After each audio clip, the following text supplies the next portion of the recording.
হলে দোষ দি আল্লাহরে, পরীক্ষায় ফেল করলে দোষ দি আল্লাহরে। এবার আপনি বলবেন তাহলে যারা সুখী হয়, ইমাম হোসেনের তো কষ্ট ছিল, বাহ্যিকভাবে দেখলাম তীরের আঘাত পেয়েছে, আমাদের মন ভেঙে যায় কারণ এটা আমাদের কন্ট্রোলে।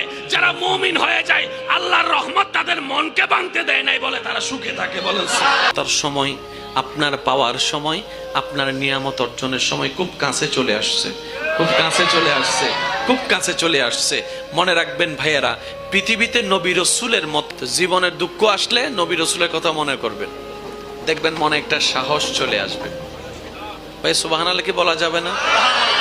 আচ্ছা এবার আসেন, যখন কোন সুস্থ মানুষের দ্বিমত নাই, যে লাভটাই চাই, এবার বলেন, আবার জোরে বলেন মদে,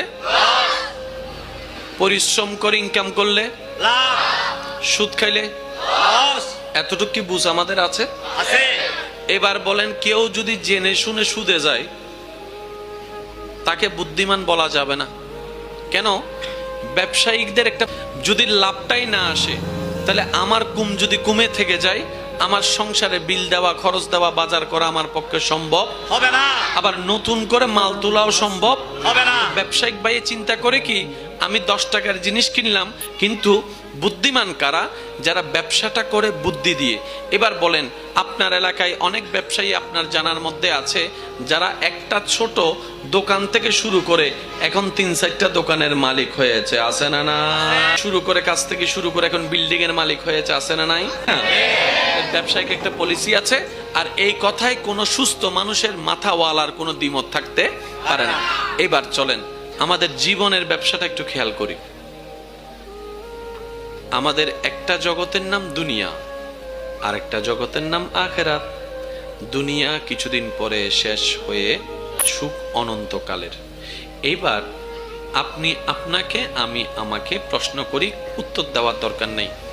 এই জীবনকাল আমি আমার জায়গায়, আপনি আপনার জায়গায়, যা কিছু করেছি, যত পরিশ্রম করেছি, যত সহ্য করেছি, যত কি জানেন, আমরা সবাই মনে করি, আমার আওয়াজ কি শোনা যাচ্ছে একদম স্পষ্ট?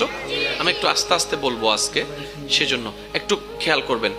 আমরা সবাই মনে করি সুখে থাকার জন্য টাকার দরকার, সম্পদের দরকার।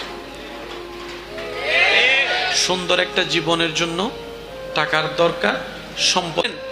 একটা সময় গিয়ে ওই সম্পত্তিটাই তার দুঃখের কারণ হয়ে যায়।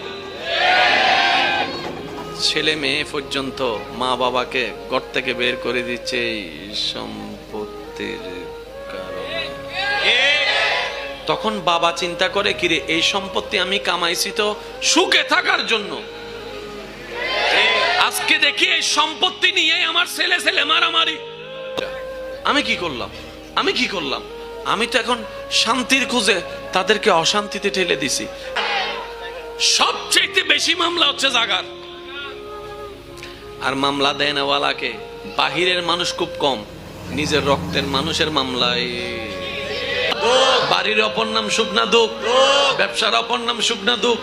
তাহলে যেগুলার থেকে সুখ কামাতে চাইলাম এগুলাই দুঃখের কারণ হয়ে গেল।